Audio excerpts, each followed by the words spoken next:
Գյումրու արտահերթ ընտրությունից հետո համայնքապետի թեկնածու մեր քաղաքը դաշինքի առաջնորդ Մարտում Գրիգորյանը երկար եւ ինտրիգային դրություն է պահպանում։ Շրջանառվող լուրերի համաձայն նա պատրաստ է ընդամենը 2 ձայն տալ Վարդան Ղուկասյանին միայն նրա համար, որ Գյումրին ինչպես նա էր խոստացել չունենա ԿՊԱ-ական համայնքապետ։ Մարտում Գրիգորյանը իր հայտարարությունում կարող է նշել նաեւ, որ իրենք որևէ պատասխանատվություն չեն կրելու Գյումրու կառավարման հետագա հարցերում։ Ընդդիմությունը սպասում է Մարտում Գրիգորյանի վճռորոշ ձայնին, եթե նա չհամաձայնի ձայն տալ Ղուկասյանին, ապա Գյումրին գնում է համայնքապետի արտահերթ ընտրության երկրորդ փուլին։ Գյումրիում եւ Փարաքարում տեղի ունեցած ավականու արտահերթ ընտրություններից հետո վերահաշվարկ կատարելու եւ քվեարկության արդյունքներն անբավեր ճանաչելու դիմումներ չեն ստացվել։ Այս մասին հայտնում են Հայաստանի կենտրոնական ընտրական հանձնաժողովից տեղական ինքնակառավարման մարմինների 2025 թվականի մարտի 30-ի արտահերթ ընտրությունների շրջանակներում ընտրական տեղամասում վերահաշվարկի կամ ընտրական տեղամասում քվեարկության արդյունքներն անբավեր ճանաչելու մասին դիմում համապատասխան սուբյեկտները կարող էին ներկայացնել 2025 թվականի մարտի 31-ին ժամը 12-ից մինչև ժամը 18 կամ 25 թվականի ապրիլի 1-ին ժամը 9-ից մինչև ժամը 11։ Կենտրոնական ընտրական հանձնաժողովը իրազեկում է, որ սահմանված ժամկետներում թիվ 14 եւ 31 ընտրատարածքներում ընտրական տեղամասում վերահաշվարկի կամ քվեարկության արդյունքներն անբավեր ճանաչելու մասին դիմումներ չեն ներկայացվել։ Գյումրու համայնքապետի արտահերթ ընտրության օրը Նավակ Ջոջող կեղծանունով հանրությանը հայտնի ԿՊԱ-ական պատգամավոր Վիլեն Գաբրիելյանը իր Գյումրվա հարբած արկածներից հետո հրաշարականի դիմում է ներկայացրել։ Այդ միջադեպերը համարելով ոչ վայել Հայաստանի Հանրապետության ազգային ժողովի պատգամավորի վարքին բոլորից հրապարակային ներողություն հայցելով։ Ազգային ժողովը ընդունել է պատգամավորի հրաժարականի դիմումը։ Դե ոնց որ սխալ է թվացել։ Սխալ թվացել, ես սխալ ելնելու այդ մեջ դժվար պրոբլեմ չունեմ։ Դե հա, հիմա դու սխալ ելնելու մարդու համար։ Բաքուն շարունակում է հրադադարը խախտելու մեղադրանքներ հնչեցրել Երևանի ասցեին։ Այս անգամ Ադրբեջանի ռազմական գերատեսչությունը հայտնել է, թե մարտի 31-ին ժամը 17-ից մինչև ապրիլի 1-ը ժամը 4:45 Հայաստանի զինված ուժերի ստորաբաժանումները Շորժայի, Խոզնավարի, Վարդենիսի, Գորիսի դիրքերից ընդմիջումներով կրակել են ադրբեջանական բանակի դիրքերի ուղղությամբ։ Հայաստանի պաշտպանության նախարարությունը հերքել է սահմանագոտու արևելյան եւ հարավարևելյան հատվածներում տեղակայված ադրբեջանական դիրքերի ուղղությամբ կրակ բացելու մեղադրանքները, նշելով, որ պնդումները չեն համապատասխանում իրականությանը։ Այս ֆոնին Ադրբեջանում Գերմանիայի դեսպան Ռալֆ Հորլեմանը մարտի 31-ին կանչվել է երկրի արտգործնախարարություն։ Ըստ Ազերթակ լրատվականի նրան խիստ բողոքի նոտա է հղվել Գերմանիայի նախագահ Ֆրանկկ-Վալտեր Շտայնմայերի։ Հայաստան կատարած այցի ընթացքում Գերմանիայի նախագահի Instagram-ի պաշտոնական էջում հրապարակված Արցախի դրոշի կապակցությամբ, որն Ադրբեջանը համարել է ոտնձգություն երկրի տարածքային ամբողջականության նկատմամբ։ Սա որակելով բացահայտ քաղաքական սադրանք նախագահի տարածաշրջան այցի ընթացքում Բաքուն այն անընդունելի է համարելու պահանջել, որ գերմանական կողմը հրապարակային ներողություն խնդրի այս գրառման համար։ Այնուհետև հրապարակվել է Գերմանիայի նախագահի աշխատակազմի ղեկավարի նամակը Ադրբեջանի նախագահի օգնական Հիկմեթ Հաջիևին, որտեղ պետքարտուղարը ներողություն է խնդրում հրապարակման համար, նշելով, որ այն տեխնիկական սխալի արդյունք է։ Դինգերը հայտնել է, որ Շտայնմայերի առաջիկա այցը Բաքու նպատակ ունի ամրապնդել երկու երկրների միջև գործընկերությունը եւ աջակցել տարածաշրջանում ընթացող խաղաղագործընթացին։ Շտայնմայերը Երևանից կմեկնի Բաքու, որտեղ էլ կհանդիպի Ադրբեջանի նախագահ Իլհամ Ալիևի հետ։ ՀՅԴ Հայդատի կենտրոնական գրասենյակի հատուկ ծրագրերի պատասխանատու Գևորգ Պողոսյանը այս առընչությամբ գրում է.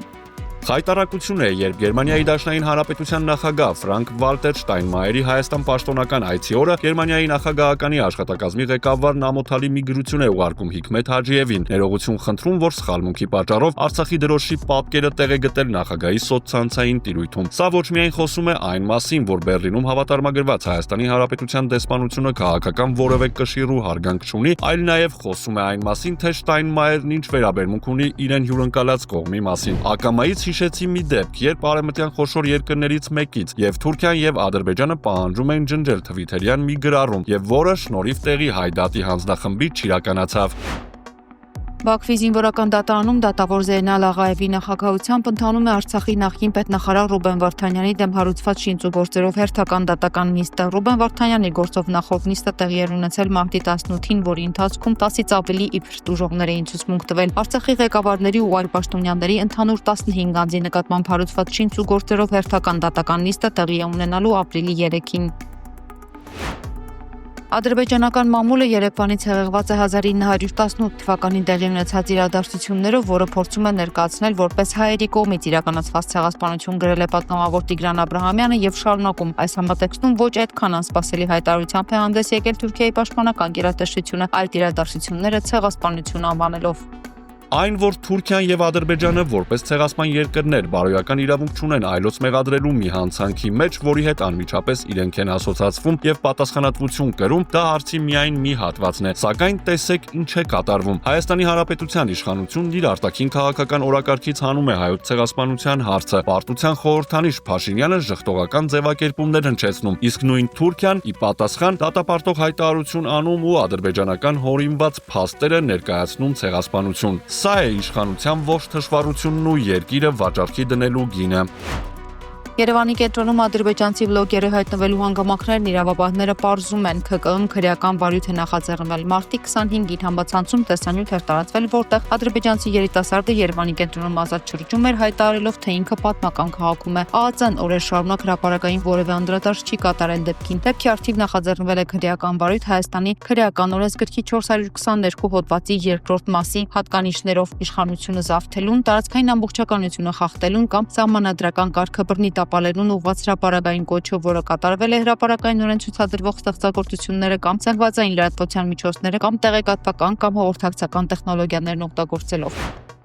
Փաստաբան Ռուբեն Մելիքյանը Facebook-յան ուղիղ եթերում տեղեկացրել է, որ ստանձնել է գյումրեցի 75-ամյակի մատատիկի իրավունքների պաշտպանությունը, նա տեսակցել է կնոջը։ Մելիքյանի խոսքով ձերբակալել, ապա բաց են թողել կիմատատիկի քեռու աղջկան 90-ամյա կնոջը։ 75-ամյակի մատատը դարի հանցագործը 48 ժամ է, ինչ ձերբակալված է, գրել է նա։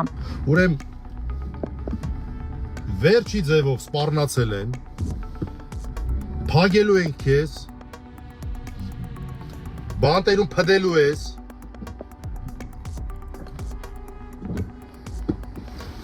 քաղաքական հարցեր են տվել, ինչ գործ ունես այս ինչի հետ, ինչ գործ ունես այն ինչի հետ։ Ոչ թե հարցեր, այլ այսպես ասած գլխին նոտացիաներ են կարգացել։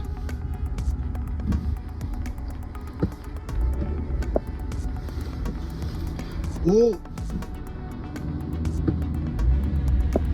Իրեք իշն է հարցը, հիշում եք մենք, որ գնացինք ներգրավենք, որ չթողեցին մենք ներգրավենք։ Ես չգիտեմ, սա չեմ կարծում, որ քնչականն է եղել, կարծում եմ հենց ոստիկանությունն է եղել, որտև այնտեղ է եղել, ստեղ չի եղել։ Կամերայի տակ դրել են, հարցաքննել են առանց փաստաբանի, երկար հարցաքննել են, այս կինն էլ ինչ կա, այն էլ պատմել է, և այդ ձայնագրությունները չեն հայտնվել CVKM-ի էջում։ Ինչ է դա նշանակում, դե բան չկար։ Հանցագործության նշույլ չկար։ Ես դիմում եմ, հատուկ հարցրեցի,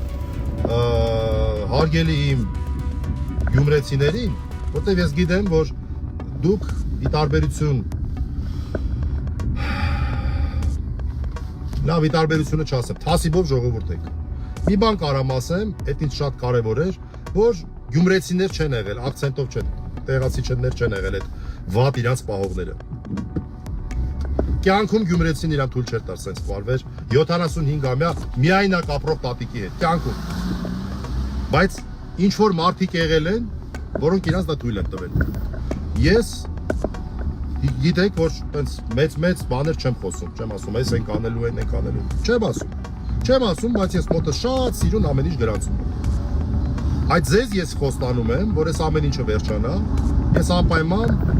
ամեն ինչ անելու եմ, որ պարզեմ, ովքեր են եղել իմ ատատիկի հետ, չակերտավոր զրույց ունեցողները, կամերանել դրած ձայնագրողները, որ ինչ-որ մի բար պոկեին, մի անգամից այդ օրը պատմություն սարքեն, տեսեք, այս են անում, տեսեք, այն են անում, խախտելով բոլոր հնարավոր օրենքները, քաղաքական գործունեություն իրականացնելով, քաղաքական։ Նու, ասեցի ոստիկանությունում, որտեղ ոստիկանությունում, այլ այնտեղ, չգիտեմ, հավանաբար այդ հակակոռուպցիոնի օպերներն են եղել, չգիտեմ, չեմ կարող ասել, որոնք նորից ասեմ, փոխանակ զբաղվեն իրենց այն բուն գործով, տեսեք ինչերով են զբաղվում։ Ըստ պաշտոնական տվյալների Հայաստանի բնակչության 32-ից 33%-ը աղքատ է եւ աղքատներ ու միայնակ ծերեր բնակվում են նաեւ Երևանի կենտրոնում։ Փոխանցում են Հայ-Ակֆեից նշելով 35-ից 45 հազար դրամ թոշակ ստացող քաղաքացին 26 թվականին վճարելու է մոտավորապես 350 հազար դրամ գույքահարկ, 12 ամսվա նրա թոշակը կազմելու է մոտավորապես 500 հազար դրամ։ Եթե նա 326 հազարը վճարելու է որպես գույքահարկ, դրանից մնալու է մոտ 180 հազար դրամ, այսինքն թոշակառուին 1 տարի գոյատևելու ապրելու համար մնալու է օրական 500 դրամ։ Դա նշանակում է, որ թոշակառուն օրական ընդամենը 1 հաց է գնելու։